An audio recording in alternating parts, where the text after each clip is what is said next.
Mike over at JB Insurance and Taxes. Hope you enjoyed this Sunday. It's a beautiful Sunday out there. Let's talk about something that is of importance. I guess we'll start first. Putting first things first. Some of you guys have deadlines coming up for filing income taxes if you haven't already filed them, or filed extensions. Okay? The deadline for most taxpayers at this point is April 18th. If you file an extension, it gets extended to October the 18th. That doesn't stop interest, okay? It might offset some of the penalties for not interest. So if you got questions about what your situation is, make sure you contact our office at customer service at jbinsuranceandtaxes.com or call us at 281-397-3294 or text me directly. I take direct text messages, 713-340-7963. I might be in San Antonio because I might be a University of Houston fan, and I think we're playing in San Antonio this weekend in Sweet 16. But I'll still have staff on deck, and I'll also be mobile, so I'm going to take phone calls, answer questions, in some cases also provide you services while I'm on the road. Now I won't be gone that long because of course you guys come first. Next question: if you are experiencing a refund delay this over 21 business days. And then when we say 21 business days, we don't count weekends, we don't count holidays, including President's Day, Groundhog Day, etc., or just not to be funny, any federal holidays, we don't count those. And if it's the 22 days, you're not worried about it. But if you're past 30 business days, and let's clarify something else. If you file before February the 15th and your return included parts of the earned income credit, let's start counting you being late from February the 15th, not January the 15th or January the 2nd or January or February the 14th.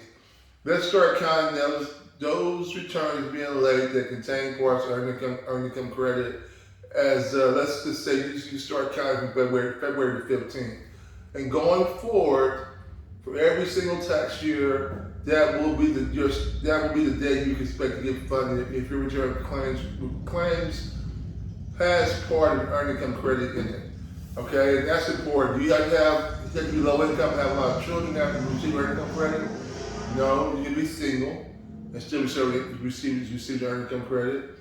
You can receive earned income credit and being a married couple and still not have dependents. You can have dependents and not receive earned income credit because your income places you past the point, and be married without receiving earned income credit. So their earned income credit is not based just on having how many dependents you have. Okay, that's something very, very important to me. I want to really make sure I clarify and make sure I communicate to my clients. And I'm going to communicate something else. If you receive a notice from the IRS, let us look at it first and help you out with it. You don't have to. You can call them directly. Well, you're not obligated to, but in some cases, we can contact the IRS for you and help you expedite things such as getting more information, answering questions that they might have to ask about your return. And some cases, and one of the biggest things that I stress every year is if some of you guys receive income verification letters. ID verification letters. What does that mean? When IRS requests you that wants you to verify your ID, it can mean a lot of things. It can mean that you haven't filed in a while. It can mean that you've had some type of change in your filing status, like you're widowed, you lost a spouse, or you went from being married to being a single-headed household. You can change jobs, have a rapid increase or decrease in income, or had issues about a prior tax return that you contested. And your deal might have been like, well, I wasn't aware this thing was filed. I wasn't aware my taxes were filed. So you request the ID. You sign an ID theft affidavit and you send it to the IRS. And what that means is that you receive a letter every year with your IRS PIN on it, and they want you to use that PIN to file your taxes, which is no problem. If you're stable, live in the same household, or if you move a lot or move within that tax season, give the IRS information so you can send a letter to your household, or you have an IRS account on IRS.gov where you can always go in and that number, your ID protection, your ID protection pin, identification protection pin. You need that if you've had any type of issues with your ID being stolen in the past, somebody following us permission in the past, or if you've had sudden life changes in regards to your income tax returns, in regards to your income tax returns, that has to be addressed. It's a very common process. It doesn't mean that it's apocalypse. It doesn't mean somebody stole your ID at any given time. This might mean you just might have questions about something, might have life changes. And long story short, if you know you're going to move, don't tell us an office you move, but make sure you tell the IRS about calling them or sending or ID address change form.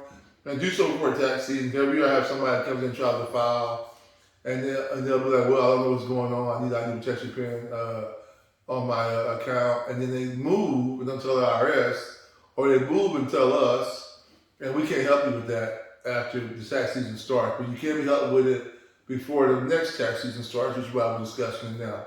Very common. And what does that mean? Does it mean you can't file your taxes if you do your ID protection pin? No, you can still file your taxes. That's no problem.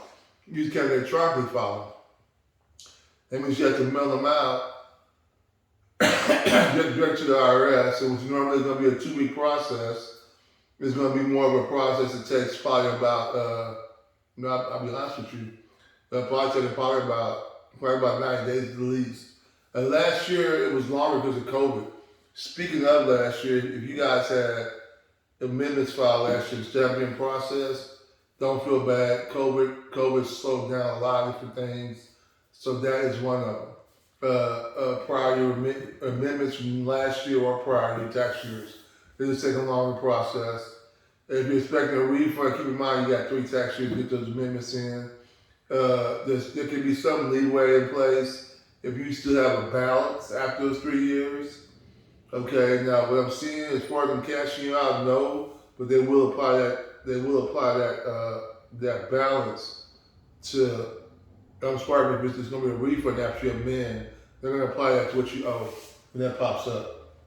You got any questions about any situation, whether or not if they apply to you or how they apply to you, just call me directly or leave customer service or email, and somebody get back to you relatively quickly.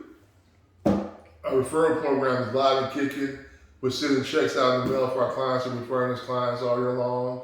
I'll post examples on social media. I'll post examples on our website. It's a real program. We normally take care of all our tax clients first. Did start worrying about referrals, but this year I'm trying to be more proactive. About me even sending us a pretty steady stream of clients. I have no idea. I probably have no problem with going back in and sending you something without you having to ask, or sending you something proactively because we know you're ready to put the work in, and we want to reward you and we want to keep you coming back. Okay. That being said, don't forget we sell insurance and taxes. Don't forget we sell all insurance products also on the property side, auto, life, and for our business owners. We sell commercial insurance, and we also offer commercial auto for people out there in transportation. And we're pretty knowledgeable, so we're pretty good about helping you find the right products for the right products for your situation, which is important. And not only knowledgeable, we also research, we also write, and we also stay on the phone underwriting for you. Make sure we got you insured. Make sure that we have you insured properly. So enjoy this beautiful day. This is Michael. Thank you for watching and listening. I look forward to seeing you soon. If you have questions about your tax return, about your insurance policy, and you've been waiting longer, okay, if you're on the income tax side, for longer than 21 business days, drop a comment below, inbox us, or just text me direct 713-340-7963, or customer service, email customer service, and we'll reach out to you and help you. Thank you very much for helping us have another successful season. I look forward to seeing some of you guys soon, all of y'all soon. And have a great day.